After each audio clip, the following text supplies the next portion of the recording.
ప్రజలారా, ఈ వైఎస్ఆర్ కాలనీలో ఈరోజు సిపిఎం పార్టీ మొత్తం అంతా అన్ని వార్డులు అన్ని ప్రాంతాలని సర్వే చేయడం జరిగింది. ఈ సర్వేలో మాకు తెలిసిన విషయాలు ఏమంటే, మొత్తం ఈ కాలనీకి 10 రోజులకు ఒకసారి మంచినీళ్ళు వస్తున్నాయి. 10 రోజులకు ఒకసారి మంచినీళ్ళు అంటే చాలా బాధాకరమైన విషయము. పట్టణంలో నివసించే వాళ్ళు ఎవరు కూడా దీన్ని ఇది చేయరు. 10 రోజులు నీళ్లు నిల్వ పెట్టుకోవాలా, ఆ నిల్వ ఉన్న నీళ్ళలోనే వాళ్ళు వాడుకోవాలంటే చాలా బాధాకరమైన సమస్య ఇది. ఈ ప్రాంతంలో వెంటనే మున్సిపల్ కమిషనర్ పర్యటించి వీళ్ళందరికీ వారంలో 2 రోజులన్నా నీళ్లు ఇడిచే విధంగా ఏర్పాటు చేయాల్సిన అవసరం ఉంది. అదేవిధంగా ఈ కాలనీ ఇప్పటికి ఏర్పడి దాదాపు 2005 సంవత్సరంలో ఏర్పడింది ఈ కాలనీ. అప్పటి నుంచి కూడా ఈ రోజు వరకు రోడ్లు కానీ కాలువలు కానీ ఎలాంటి సౌకర్యాలు కూడా ఈ కాలనీకి చేయలేదు. ఈ సిపిఎం పార్టీగా ఈ కాలనీ విషయంలో అనేక సార్లు అంతకుముందు కూడా గతంలో కూడా పోరాటం చేయడం జరిగింది.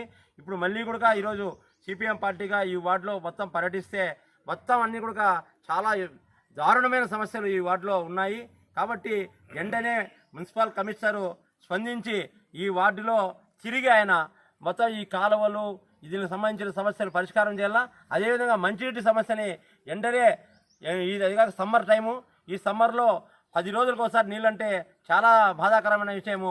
కాబట్టి వెంటనే మున్సిపల్ కమిషనర్ స్పందించి ఆయన ఈ సమస్యలని పరిష్కారం చేయాలని చెప్పి కూడా సిపిఎం పార్టీగా డిమాండ్ చేస్తున్నాం. ఈ చేయని పక్షంలో రాబోయే కాలంలో ఈ కాలనీ ప్రజల్ని మొత్తం ఈ వార్డులో ఉన్న ప్రజలందరినీ కలుపుకొని పెద్ద ఎత్తున ఆందోళన కార్యక్రమాలు చేస్తామని చెప్పి తెలియజేస్తున్నాం. లక్ష్మీ చెనకేశవపురం మహాత్మా గాంధీ కాలనీ దాదాపు ఇప్పటికి 22 సంవత్సరాలు పైబడి ఏర్పాటైంది. అప్పటి నుంచి ఇప్పటి వరకు కూడా ఇక్కడ మౌలిక సదుపాయాలు లేక ఇక్కడ ఉన్నటువంటి మహిళలు కానీ వృద్ధులు కానీ ప్రజలు కానీ కార్మికులు కానీ చాలా ఇబ్బంది పడుతున్నటువంటి పరిస్థితులు మనం చూస్తూ ఉన్నాం. కానీ ఇంతవరకు కూడా మన ధర్మార్ మున్సిపాలిటీని గ్రేడ్ 1 మున్సిపాలిటీగా కూడా ప్రకటించడం జరిగింది గత ప్రభుత్వంలో. కానీ ఇంతవరకు కూడా ఎక్కడ కూడా మౌలిక సదుపాయాలే కాకుండా కూడా ఇక్కడ త్రాగునీరు కానీ వీధి లైట్లు కానీ ప్రారంభమైంది. త్రాగునీరు, ఈ త్రాగునీరు కూడా ఇక్కడ బోర్ ఉంది. ఆ బోరు కూడా దాదాపు ఈ బోర్ నుంచి ఈ ప్రాంతంలో అన్ని ప్రాంతాలకు కూడా నీళ్లు పోతున్నటువంటి పరిస్థితి ఉంది. ఆ నీళ్లు కూడా లేకోకుండా పైపులన్నీ కూడా తీసేసి ఇక్కడే ఈ బయట కింద పడేయడం జరిగింది. అందుకని చెప్పి ఇప్పుడు మున్సిపల్ కమిషనర్ గారు కూడా ఒకటే మేము తెలియజేస్తూ ఉన్నాం, ఈ మహాత్మా గాంధీకి మీరు ఓసారి పరిశీలన చేసి అదేవిధంగా ఈ బోర్లన్నీ కూడా ఉన్నటువంటి దాన్ని రెక్టిఫై చేసి దీనిలన్నింటినీ కూడా క్లీన్ చేయించి బిగించి ఇక్కడ ఉన్నటువంటి వాళ్ళని ఖాళీ వాళ్ళందరికీ కూడా నీళ్ళు ఇవ్వాలని చెప్పి కూడా కోరుతూ ఉన్నాం. అదేవిధంగా వీధి లైట్లు కూడా గతంలో చేసినటువంటి వీధి లైట్లు అవన్నీ కూడా పాడైపోయినాయి. ఆ వీధి లైట్లు ఎక్కువకుండా ఏదో కాంట్రాక్టర్ రాలేదు, కాంట్రాక్టర్ మీద సోగులు తిప్పుకుంటూ కాలయాపన చేస్తూ ఉన్నారు. ఇక్కడ ఇంత ఇటువంటి పరిస్థితి ఉంది. ఈ పురుగు పుట్ట కూడా ఎక్కువ ఉన్నాయి. చిన్నపిల్లలు వృద్ధులు అంతా కూడా బయట తిరుగులాడే పరిస్థితి కూడా ఉంది. అందుకని చెప్పి ఈ రోడ్లు సదుపాయం కల్పించి వీధి లైట్లు కల్పించి ఈ వాటర్ సోర్సెస్ కూడా కల్పించాలని చెప్పి కూడా మేము కమిషనర్ గారికి ప్రభుత్వానికి కూడా హెచ్చరిక చేస్తూ ఉన్నాం. ఈ నెల 25వ తేదీ పుట్టపర్తి కలెక్టరేట్ దగ్గర కూడా ఈ మౌలిక సదుపాయాలపైన, రైతు సమస్యలపైన, కార్మిక సమస్యలపైన, ఇతరాతర అన్ని సమస్యలపైన ఈ నెల 25వ తేదీ కలెక్టరేట్ దగ్గర ధర్నా చేస్తున్నాము. ఈ ధర్నాలో కూడా మన కాలనీ వాసులందరూ కూడా పాల్గొని జయప్రదం చేయాలని చెప్పి సిపిఎం పార్టీగా విజ్ఞప్తి చేస్తున్నాం. లైట్లు లేవు, నీళ్ళతో ఇబ్బంది అయిపోయింది. చాలా బోరు సంవత్సరం అయితే బిగించి మళ్ళీ రాలేదు సార్. మాకు నీళ్ళు బిగించే నీళ్లు చేసినారు, వాళ్ళు కాలిపోయింది వెళ్ళిపోయినారు, అన్ని ఆడవాడు వాళ్ళు పారేసిపోయినారు. అప్పుడప్పుడు ఎత్తుకోపోతారు ఒకటి సామాన్లు. సరిగ్గా ఇడసలేదు సార్. వారానికి ఒకసారి వచ్చినాయి, వారానికి వచ్చి 11-12 గంటల వరకు నీళ్ళు అయితే రోడ్లు లేవు, సైడ్ కాళ్ళు ఉన్నాయి, పాములు లెక్క ఉన్నాయి.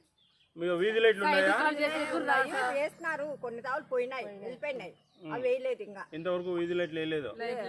ఉండేకుంటాయి ఆడపోయింది, ఆడ బాసన్న ఇంటికి ఆడపోయింది, ఈడ పర్లేదు లైట్ కరెంట్ వీధి లైట్లు లేనందువల్ల వీళ్ళకి వస్తున్నాయి. అట్లా అంతా ఇబ్బందిగా ఉంది చాలా. ఇక్కడ ఏమి పట్టించుకోరు అసలు. కలెక్టర్ ఆఫీస్కి వస్తారా? పుట్టపర్తికి ఇప్పుడు ఇక్కడ సచివాలయం ఉంది కదా, వాలంటీర్లు కానీ అడ్మిన్లు కానీ ఎవరు రావడం లేదా? ఎవరు రావడం లేదు. ఏమి మీ బాగోగుల గురించి ఎవరు పట్టించుకోవడం లేదు.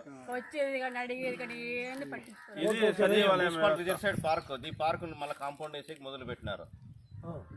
ఎవరు మా ప్రైవేట్ వ్యక్తులు కాంపౌండ్ వేసి పిల్లలు ఆడుకునే కానీ ఆ రోజు మున్సిపాలిటీ కమిషనర్ ఎంఆర్ఓ గారు గుడి వరకు ఉండాలి కదా, ఇదంతా కాంపౌండ్ అంతా చేసుకుంటాము అని చెప్తాంటారు వాళ్ళు. ప్రైవేట్ వ్యక్తులు కన్ను పడింది. గుడికి కాంపౌండ్ అనేది దానికి పిల్లలు ఆడుకునే ఎక్కడ పోతారు? దండి ఉన్నారు పిల్లలు, స్కూల్ పిల్లలు అంటారు. ఇక్కడంతా ఆడుకోకుండా వాళ్ళు ఎక్కడ పోలా? అమ్మా మనకి ఇంత పిల్లలు ఆడుకునే సమస్య ఉంది. వాళ్ళు కనీసం ఆక్రమించుకున్నారు. మనకి ఏరియా రోడ్డు ఉంది, పుట్టపర్తి మెయిన్ రోడ్డు. మన మహిళలు అంత పోయి రోడ్డు మీద ఒకసారి కూర్చుంటే అధికారులకు బుద్ధి వస్తాయి కదా, మరి మనం చేయాలి కదా ఆ పని. ఆ పనులు చేస్తే ఎవరు మాట్లాడాలంటే వస్తారు, ఒకవేళ సమస్య ఉందని అధికారులు రాకపోయినా మేమన్నా వాళ్ళ దృష్టికి తీసుకుపోయేదాన్ని. అందుకని చెప్పి